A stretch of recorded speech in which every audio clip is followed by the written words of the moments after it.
भारतीय टीम को पिछले 7 में से 5वें टेस्ट में हार का सामना करना पड़ा है और इस बार ये हार 408 रनों की है, जो रनों के लिहाज से भारत में सबसे बड़ी हार है। और जो सबसे एक हैरान करने वाली बात है वो ये कि इंडियन टीम ने पिछले अगर 2 होम सीरीज़ की बात करें, न्यूजीलैंड के बाद ये दूसरी होम सीरीज़ है जहाँ पे उन्होंने क्लीन स्वीप करा लिया है और ये तो 2 मैचों की ही सीरीज़ थी, इसलिए यहाँ 2-0 से हार का सामना करना पड़ा है। और ऐसे में जो सबसे बड़ा सवाल है वो ये कि प्लेयर्स तो उन पे तो सवाल उठेंगे ही, लेकिन जो हेड कोच हैं गौतम गंभीर, उनकी जब से वो कोच बने हैं तब से टीम इंडिया का घर पे रिकॉर्ड इतना ख़राब जो 66 साल के इतिहास में कभी नहीं हुआ था वो हो गया है। तो रिया, सबसे पहले जो आज प्रेस कॉन्फ्रेंस था जहाँ पे गौतम गंभीर आए थे, उन्होंने काफ़ी कुछ कहा है अपनी फ्यूचर को लेकर के, फिर टीम इंडिया के परफॉर्मेंस को लेकर के, बहुत चीज़ों पे बात की है। तो सबसे पहले शुरुआत वहीं से करते हैं कि आज जो गौतम गंभीर आए, तो क्योंकि ऑब्वियस सी बात थी कि इतनी बड़ी हार थी तो सामने आए और फेस किया मीडिया को, लेकिन जो सबसे बड़ा सवाल जो उनसे पूछा जाना था उनकी फ्यूचर को लेकर के, तो वो गौतम गंभीर ने क्या कहा है और इस पूरी हार पर क्या कहा है वो हमें बताइए ज़रा सा, और दर्शकों को भी बताइए। सबसे पहले तो बता दें कि गौतम गंभीर की जो प्रेस कॉन्फ्रेंस है ये सोशल मीडिया पे बहुत वायरल हो रही है, बहुत ज़्यादा चर्चा इसको लेकर के हो रही है, क्योंकि लोग ये कह रहे हैं कि गौतम गंभीर ने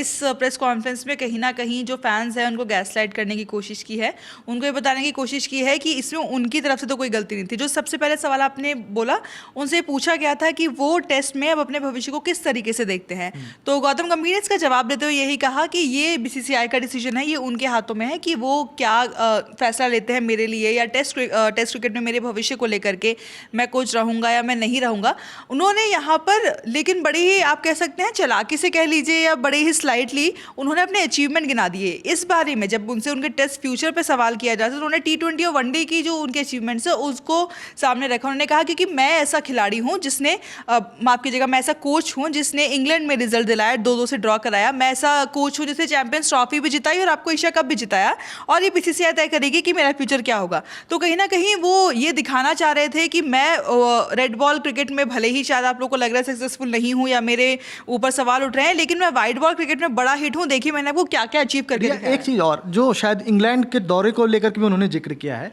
क्योंकि ये दौरा वो दौरा था जहाँ पे इंडियन टीम ने, यंग इंडियन टीम ने 2-2 से वो सीरीज ड्रॉ किया था, तो क्या उसका भी कोई जिक्र आया है? उन्होंने सबसे पहले उसी का जिक्र किया कि मैं वो क्योंकि जाहिर सी बात है 2-2 से ड्रॉ था लेकिन आप सीरीज जीते नहीं थे। और अगर आप थोड़ा सा क्रिटिकल होकर के इंग्लैंड की उस सीरीज को देखेंगे तो आपको समझ आएगा कि आप वहाँ पर सीरीज जीतने की स्थिति में भी थे। ऐसा नहीं था कि वो मैचेस ऐसे, जो मैच 2 मैच आप हारे या जो 1 मैच ड्रॉ रहा, ऐसा नहीं था कि उन मैचेस में आपके पास जीतने के मौके नहीं थे, आप वो सीरीज जीत भी सकते थे। लेकिन उस यंग टीम इंडिया को, जहाँ पर शुभमन गिल कप्तानी कर रहे थे पहली बार टेस्ट टीम की, आप इंग्लैंड में जा रहे हैं, इंग्लैंड ऑस्ट्रेलिया 2 ऐसे दौरे होते हैं जिसपे 5-5 टेस्ट मैचेस की सीरीज होती है, बहुत ज़्यादा नजरें रहती है, वहाँ पर 2-2 से ड्रॉ भी बड़ा अहम था। लेकिन फिर से वही बात जो लगातार कही जा रही है कि बाहर परफॉर्मेंस देने के बाद अगर आप घर पे हार जाएंगे और आप चाहेंगे कि इस हार को भुला दिया जाए, तो ऐसा नहीं होगा, क्योंकि हमेशा से लंबे समय से चीज़ चलती आ रही है कि बाहर की हारों को फिर भी इस तरीके से हम देख लेते हैं कि चलिए आप ऑस्ट्रेलिया में हारे, 2015 के बाद पहली बार BGT हारे गौतम गंभीर के आने के बाद, आप ऑस्ट्रेलिया में हारे, आप इंग्लैंड में हारे, लेकिन आप घर पे कैसे हार सकते हैं? घर पर आपको आपके हिसाब से पिच भी मिल रही है, क्योंकि गौतम गंभीर ने कोलकाता टेस्ट मैच के बाद यही कहा था कि आपको आपके हिसाब से पिच भी मिल रही है। तो फिर ये चीज़ समझ में नहीं आती है कि आप किस तरीके से खुद को बचाने की कोशिश कर रहे हैं, कि आप इंग्लैंड का एग्जाम्पल दे रहे हैं, आप टेस्ट मैच में जिसमें आप 408 रन से हारे, उसकी प्रेस कॉन्फ्रेंस में बैठ करके ये बता रहे हैं कि आपने चैंपियंस ट्रॉफी और एशिया कप जिताया। तो ये चीज़ तो बड़ा फैंस को बड़ी अजीब लगी, और ऑब्वियस ही बात है अजीब लगी, क्योंकि यहाँ बात चैंपियंस ट्रॉफी की भी नहीं है और यहाँ बात जो है एशिया कप की भी नहीं है, क्योंकि ये जो बात है वो टेस्ट मैच की है और टेस्ट क्रिकेट की है, जो इंडिया को अब अगस्त 2026 में खेलना है, बहुत समय है अगला टेस्ट मैच खेलने में। लेकिन जो रिया सबसे बड़ा सवाल है कि क्या प्लेयर्स को लेकर के उन्होंने कहा है कि हमें किसको इस हार के लिए ब्लेम किया या किसी चीज़ के लिए किसी प्लेयर्स को टारगेट किया या कुछ प्लेयर्स पे कहा है? क्योंकि याद है मुझे जो कोलकाता टेस्ट के बाद उन्होंने कहा था कि बैट्समैन के ऊपर उन्होंने आरोप लगाए थे कि देखिए, जैसे कोई भी अगर आप पिच खेल लो, किसी भी तरह की पिच खेल लो, 124 रन कहीं भी किसी पिच पे बनाए जा सकते हैं। उस लिहाज से क्या इस बार भी उन्होंने किसी स्पेशली किसी बैट्समैन, बॉलर या किसी को टारगेट किया है? उन्होंने यही कहा कि मैं किसी इंडिविजुअल को टारगेट नहीं करता हूं कभी भी, और ना ही मैं आज ही टारगेट करूंगा। हालांकि उन्होंने ये बात मानी कि अगर आपका स्कोर 95 पे 1 है, वहां से आप 122 पे 7 अगर आपका हो जा रहा है, इसका मतलब है कि वाकई में आपने एज अ टीम, सारे बैट्समैन ने शायद उतना अच्छा परफॉर्म नहीं किया, क्योंकि आप गौतम गंभीर ने यहाँ पे बैटिंग का एग्जाम्पल दिया, तो उन्होंने कहीं ना कहीं इशारों में बल्लेबाज पर बात कर दी। लेकिन उन्होंने ये भी कहा कि मैं किसी पर्टिकुलर खिलाड़ी के ऊपर नहीं बोलूंगा कि इस खिलाड़ी ने रन नहीं बनाए या इस खिलाड़ी ने विकेट नहीं लिए या इस खिलाड़ी ने प्रदर्शन नहीं किया। वो उन्होंने कहा कि मैं किसी एक को अलग से ब्लेम नहीं करूंगा, क्योंकि हर किसी की गलती है, स्टार्टिंग विद मी। यानी कि ब्लेम जो है वो सब पर बराबर जाएगा, पूरी टीम पर बराबर जाएगा। उसकी शुरुआत मुझसे होगी, मैं भी उसमें शामिल हूँ जो इस हार की पूरी जिम्मेदारी लेगा और जो इस हार का एक कारण है। हाँ, और जो ये बात रिया बता रही हैं कि 95 पर 1 से 122 पे 7, वो पहली इनिंग की बात है जब टीम इंडिया बैटिंग कर रही थी और एक समय 95 पे स्कोर था 1, और वहाँ से 122 पे 7 सारे बैटर्स अपने, और वो जो शॉट सिलेक्शन था वो भी एक बहुत बड़ा सवाल है, क्योंकि आपका जो अप्रोच है टेस्ट क्रिकेट में क्या वो कितना बदला है।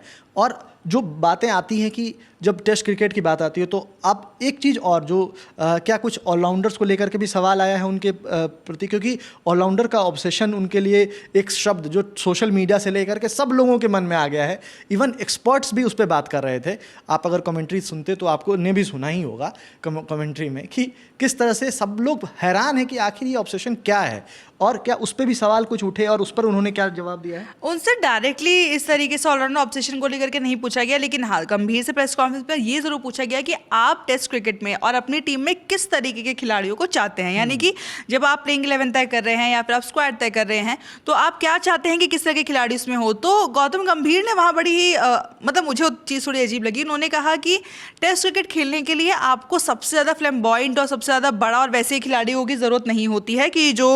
बहुत टैलेंटेड क्रिकेटर हो, सब कुछ हो। गौतम गंभीर के हिसाब से उनको ऐसे खिलाड़ी चाहिए जिनमें स्किल भले ही थोड़ी कम हो, लेकिन उनके अंदर कैरेक्टर बहुत ज़्यादा हो। वो किस कैरेक्टर की बात कर रहे हैं ये समझना थोड़ा सा मुश्किल है, क्योंकि अगर आप इस टेस्ट सीरीज़ को देखें या फिर आप न्यूजीलैंड की टेस्ट सीरीज़ को भी देखें, तो जिस तरीके से भारत ने गुवाहाटी टेस्ट में भारतीय बल्लेबाजों ने सरेंडर किया, कोई खिलाड़ी उस तरह का कैरेक्टर दिखा नहीं पाया है। कुलदीप यादव ने आपके लिए खेल करके दिखाया, लेकिन आप तो उनको बैट्समैन मानते भी नहीं है, क्योंकि हम इससे पहले भी एक वीडियो में चर्चा कर रहे थे कि इंग्लैंड के दौरे पर कुलदीप यादव को बाहर बिठाने का कारण यही दिया गया था कि उनको ऐसा बैट्समैन, ऐसा खिलाड़ी चाहिए जो कि बैटिंग भी कर सके। अब आप घर पे जब कर रहे हैं तो आपके ज़्यादा सारे बैट्समैन फेल हो गए, वो कैरेक्टर नहीं दिखा पा रहे, तब कुलदीप ने दिखाया। तो आपको कैरेक्टर चाहिए किसका? आपको एक बैट्समैन से बैट्समैन वाला कैरेक्टर नहीं चाहिए, आपको एक बॉलर से चाहिए। तो ये बड़ा कंफ्यूजन उन्होंने अपनी टीम में क्रिएट कर रखा है, और उनके इस बयान से कहीं ना कहीं मुझको तो ये लगा निजी तौर पर कि बहुत कंफ्यूज हैं शायद गंभीर भी, क्योंकि जितने एक्सपेरिमेंट उन्होंने कर लिए हैं, जो ट्रायल एंड एरर जितना होना था हो चुका है, और रिजल्ट वो उस तरीके से सामने आ नहीं रहा है। और ये बिल्कुल सही कहा कि बहुत सारे ट्रायल और एरर्स उन्होंने कर लिए हैं, और क्योंकि अब बात ये उठेगी, क्योंकि अब आप WTC साइकिल की अगर मैं बात करूँ तो टीम इंडिया अब खसक के 5वें नंबर पर पहुंच गई है, और वहीं साउथ अफ्रीका ने अपनी जो स्थिति है वो दूसरे नंबर पे बहुत मजबूत कर ली है, और आपसे ऊपर अब पाकिस्तान भी है। तो कहीं ना कहीं ये दिखाता है कि ये टीम की जो स्थिति है वो क्या है। और जब आप घर पे टेस्ट हारते हैं तो वो सिर्फ और सिर्फ पॉइंट्स नहीं गंवाते हैं आप एक साइकोलॉजिकल हार जिसको कह सकते हैं, जब सवाल उठता है कि आपकी टीम क्या अब घर पे भी नहीं खेलने लायक बची है, क्योंकि ये जो हार है वो किसी को बर्दाश्त नहीं होने वाली है। और भले ही हम अब अगली बार अगस्त में खेलें, अगस्त 2026 में खेलें, लेकिन उससे पहले टेस्ट में टीम में भी, और पता नहीं कोचिंग में क्या आगे डिसीजन BCCI का होता है, लेकिन जो गंभीर है आज तक उनको अभी कुछ दिन पहले जब सितांशु कोटक आए थे जो बैटिंग कोच हैं टीम इंडिया के, वो उनको बचाव कर रहे थे कि गौतम गंभीर पर आप आरोप नहीं लगा सकते हैं हार के लिए, वो एक कोच क्या कर लेगा। तो ये कहीं ना कहीं डिफेंसिव अप्रोच जो दिख रहा था ना, वो आज कहीं ना कहीं टूट गया है, क्योंकि खुद गौतम गंभीर को पता है कि ये चीज़ स्वीकार नहीं की जा सकती है कि आप घर पे आप 2-0 से हार जाओ, और वो भी उस स्थिति में जहाँ पे साउथ अफ्रीका ने जब चाहा तब आप जब तक खेले, और इस मैच को जानबूझकर उतने टाइम तक लेके गए जहाँ तक वो खेलना चाहते थे। कुल मिलाकर के ये हार नहीं था, ये एक जलील करने का तरीका भी था जो आपको घर पे आके उन्होंने जलील किया है। और ये फैंस का जो है वो गुस्सा आपको सोशल मीडिया पे दिख रहा है, और ये चीज़ जो ये हार है, अब BCCI इस पर क्या प्रतिक्रिया करती है, BCCI क्या डिसीजन लेती है, वो हमें आगे आने वाले समय में पता चल जाएगा। और स्पोर्ट्स की जो तमाम खबरें हैं वो हम आपके तक लेते आएंगे। अब अगला जो इसमें अब वनडे मैच आपको खेलने हैं, जो वनडे सीरीज़ है वो 30 नवंबर से आपको रांची में पहला वनडे मैच खेलना है। उसके बाद आपको 5 मैचों की T20 सीरीज़ साउथ अफ्रीका से खेलनी है। अब क्योंकि अब T20 वर्ल्ड कप है तो इसलिए सब फोकस उस तरफ होगा, लेकिन टेस्ट क्रिकेट की ये हार अब बर्दाश्त नहीं होगी, ये तो तय है। अब इसमें डिसीजन क्या होता है वो हम आगे आने वाले समय में देखेंगे। और इस वीडियो में मेरा साथ दिया रिया ने। मैं सुकांत। स्पोर्ट्स की और तमाम खबरों के लिए देखते रहिए ललन टॉप और ललन टॉप स्पोर्ट्स। धन्यवाद।